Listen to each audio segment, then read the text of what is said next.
2013, το μυστήριο του κακού 2014 και έπειτα το στοίχημα του Πασκάλ το 2015.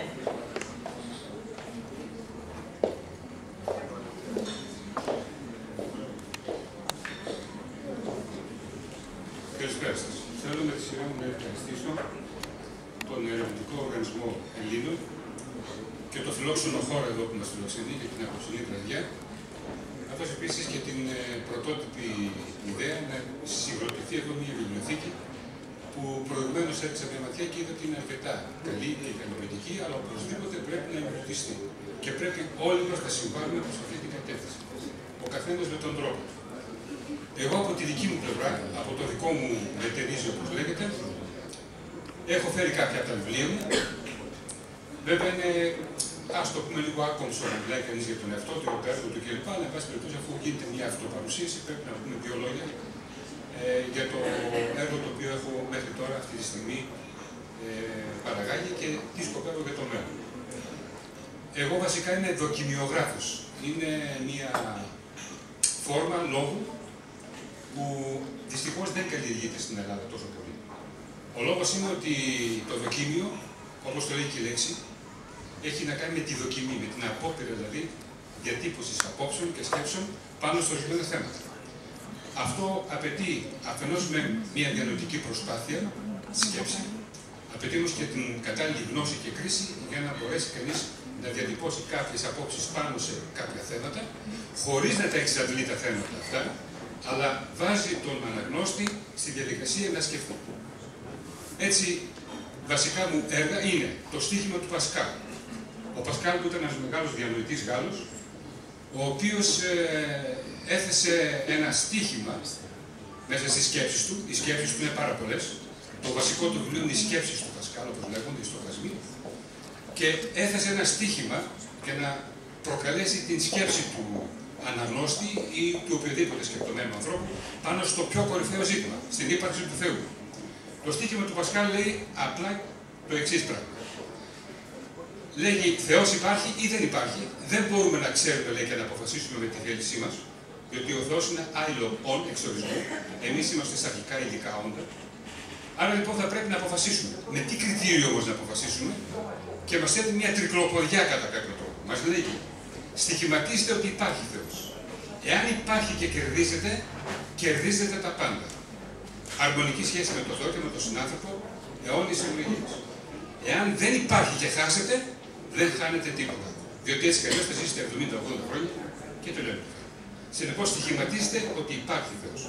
Αυτό είναι το περίφημο στοίχημα του Πασκάλ, και με βάση αυτό το στοίχημα, τη σκέψη αυτή που, όπως σας λέω, είναι τρικλοποδιά, γιατί μας βάζει στα δικά του διανοητικά, ας το πούμε, σκευάσματα, αναπτύσσω πολλά θέματα και κάνω κριτική πάνω στο κύμα του νέο-αθεϊσμού. Το στοίχημα του Πασκάλ το θεωρώ ένα από τα πιο κορυφαία έργα που έχω γράψει μέχρι στιγμή. Αποτελείται γύρω από 36 κεφάλαια και είναι ένα βιβλίο 500 σελίδων. Όποιος έχει διάθεση να μπουρδουκλωθεί σε σκέψεις αντίστροφες ή οποιοδήποτε θεμητές ή αθέμητες κλπ. Γύρω από τα θέματα αυτά, γύρω από τη θρησκεία, γύρω από τη θεολογία, γύρω από τα υπαρξιακά προβλήματα, είναι το στοίχημα του Πασκάλ. Ένα άλλο βιβλίο μου με δοκίμια είναι το μυστήριο του κακού, όπου βάζω 14 διανοητές να ρίξουν τον προβολέα τους πάνω στο γιατί υπάρχει ηθικό κακό στον κόσμο και πώς μπορεί να παταχθεί, αν μπορεί να παταχθεί. Είναι ένα ευρύτερο, θα έλεγα, ιδεολογικό πρίσμα, με το οποίο έχω 3-4 Ορθοδόξους θεολόγους, 3 Καθολικούς, 3 Εβραίους, έναν Μαρξιστή, έναν Ινδουιστή, έναν Δαρβινιστή, να προβάλλουν τις απόψεις τους γύρω από το θέμα του κακού. Είναι μικρό σε μέγεθος, αλλά ωστόσο είναι δυναμικό. Ένα άλλο βιβλίο μου, πολύ σπουδαίο κατά την άποψή μου, είναι το Βίβλος, ένα βιβλίο επαναστατικό, όπου δείχνει ότι η Βίβλος, η Αγία Γραφή, είναι ένα παρεξηγημένο βιβλίο. Νομίζουν μερικοί ότι έχει ιστορίες για μικρά παιδιά.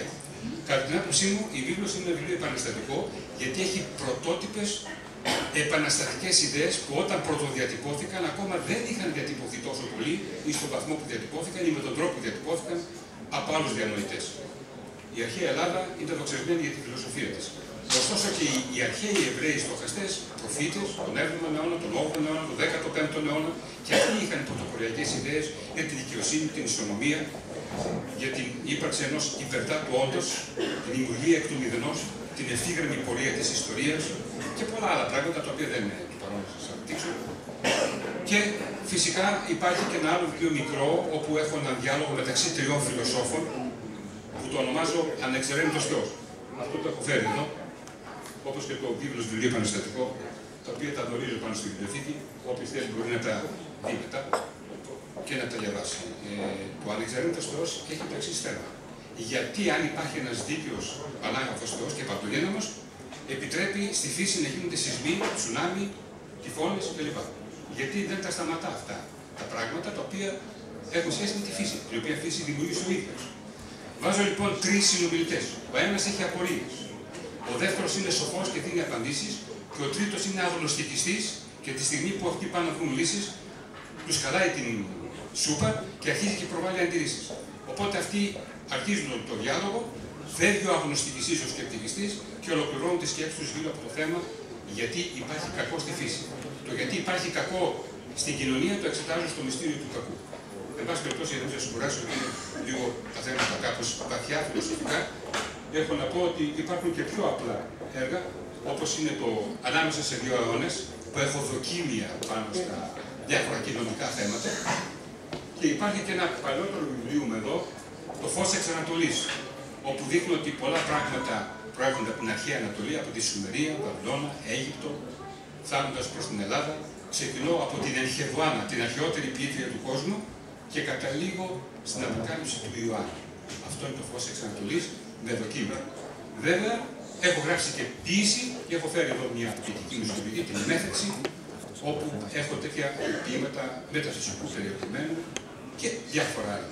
Δεν είναι του παρόντος να σας μιλήσω περισσότερο και να σας κουράσω. Θέλω να σας ευχαριστήσω για την υπομονή σας και να ευχηθώ καλή ανάγνωση σε όλους τους αναγνώστες της ωραίας αυτής βιβλιοθήκης. Ευχαριστώ.